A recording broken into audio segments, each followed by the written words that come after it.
ഞാൻ അങ്ങനെയൊന്നും ചെയ്തിട്ടില്ല എന്ന് അലറി വിളിച്ചുകൊണ്ട് കരഞ്ഞ് ആൾക്കാരുടെ മുന്നിൽ കെഞ്ചിക്കേൺ അപേക്ഷിക്കുന്ന അനുമോളുടെ ഒരു പ്രൊമോ വന്നിട്ടുണ്ട്. ഈ ഒരു പ്രൊമോ ശരിക്കും പറഞ്ഞാൽ ഈ ഒരു സീസണിലെ ഏറ്റവും ലാസ്റ്റ് പ്രൊമോ ആയിട്ട്, അല്ലെങ്കിൽ ഈ ഒരു ലാസ്റ്റ് ടൈമിൽ ഈ ഒരു പ്രൊമോ ഇടുക എന്ന് പറയുന്നത് ഏഷ്യാനെറ്റിനെ സംബന്ധിച്ചിടത്തോളം, ബിഗ് ബോസ് സീസൺ 7നെ സംബന്ധിച്ചിടത്തോളം ഏറ്റവും റേറ്റിംഗ് കിട്ടുന്ന കാര്യമാണ്. അതുകൊണ്ട് തന്നെ അതൊരു വലിയ ഇമ്പാക്റ്റ് ഉണ്ടാക്കും. പക്ഷേ വോട്ടിങ്ങിൽ ഇത് മറിയാനുള്ള എല്ലാം നടന്നു കഴിഞ്ഞിട്ടുണ്ട്.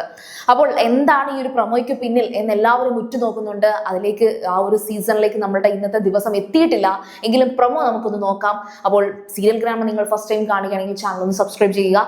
ശരിക്കും പറഞ്ഞാൽ ആദില ഓൾറെഡി പൊട്ടിക്കാനുള്ളതെല്ലാം പൊട്ടിച്ചു. പക്ഷെ ആദിലയ്ക്ക് അനുമോളുടെ മുഖത്ത് നോക്കി പറയാൻ പറ്റിയ ഒരവസരം ഉണ്ടായിട്ടില്ല എന്നേ ഉള്ളൂ. അതായത് ടിഷ്യൂ പേപ്പറിൽ ആ ഒരു ഫോൺ നമ്പർ എഴുതി അത് ആദിലയ്ക്ക് കൊടുത്ത ശേഷം ഇവിടെ അക്ബറിനെ വൈറ്റ് വാഷ് ചെയ്യുകയാണ്, അതൊന്ന് പറഞ്ഞ് അക്ബറിനെതിരെ എന്താ വേണ്ടേന്ന് വെച്ചാൽ ചെയ്യണം എന്ന് പറഞ്ഞ് അവിടെ വിളിച്ച് സംസാരിക്കാനാണ് ആദിലയോട് അനുമോള് പറഞ്ഞതായിട്ട് ആദിലയും നൂറയും ഡിസ്കസ് ചെയ്തതും അത് അക്ബറിനെയും അപ്പാനെയും സരികേനെയും ഒക്കെ അറിയിച്ചതും എല്ലാം നമ്മൾ ഇന്നലത്തെ രാത്രി കണ്ടതാണ്. പക്ഷേ അതിനുശേഷം ആ രാത്രി തന്നെ ആദില എവിക്റ്റായി പോകുന്നുണ്ട്. അപ്പോൾ തന്നെ നൂറയോട് ആദില പറയുന്നുണ്ട്, രഹസ്യമായിട്ട് പറയുന്നുണ്ട്, ഞാൻ പൊട്ടിച്ചിട്ട് പോട്ടെ മോളെ എന്നൊക്കെ ഇങ്ങനെ ചോദിക്കുന്നുണ്ട്.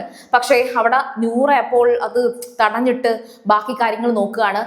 ഇന്നലെ ഈ ഒരു എവിക്ഷൻ കഴിഞ്ഞതിന് ശേഷം, ആദിലയുടെ എവിക്ഷൻ കഴിഞ്ഞതിന് ശേഷം നൂറ ഭയങ്കര കണ്ണിങ് ആയിട്ട് അവിടെ ഇങ്ങനെ ഇരിക്കുകയാണ്. പക്ഷേ ഇന്നത്തെ ദിവസം ശരിക്കും പറഞ്ഞാൽ നമ്മൾ രാവിലെ തൊട്ട് വലിയ കോണ്ടന്റുകളോ അല്ലെങ്കിൽ വലിയ പ്രശ്നങ്ങളോ കണ്ടിട്ടില്ല എങ്കിലും സരികയാണ് ഈ ഒരു സീസണിൽ തിരിച്ചു കയറിയിട്ട് അനുമോളെ തുടക്കം വളരെയധികം സ്നേഹത്തോടെ അടുത്തിരുത്തി അനുമോൾക്ക് കുറെ കാര്യങ്ങളൊക്കെ അനുമോൾക്ക് പറഞ്ഞു കൊടുക്കുകയും അനുമോളെ ഹാപ്പി ആയിട്ട് നിർത്തുകയും ചെയ്തിട്ട് എല്ലാവരും ഒന്നിച്ചു കയറിയ സമയത്ത് സരിക പകുതിയും മറുകണ്ഠം ചാടി ശൈത്യ, അതുപോലെ ആദില, നൂറ ഇവരെല്ലാം കൂട്ടുപിടിച്ച് എന്തൊക്കെയോ തീരുമാനങ്ങൾ എടുപ്പിക്കുന്നതും നമ്മൾ കണ്ടതാണ്. അതിനുശേഷം ഈ പറഞ്ഞ സരികയോടൊന്നും അനുമോളൊന്നും ചെയ്തിട്ടില്ല. പക്ഷെ സരികയ്ക്ക് ഉൾപ്പെടെയുള്ള കുറച്ചു പേരുടെ ഫ്രസ്ട്രേഷൻ എന്ന് പറയുന്നത് പുറത്ത് അനുമോളുടെ PR എല്ലാം കളിച്ച് അവിടെ ചെയ്തു വെക്കുകയാണ്.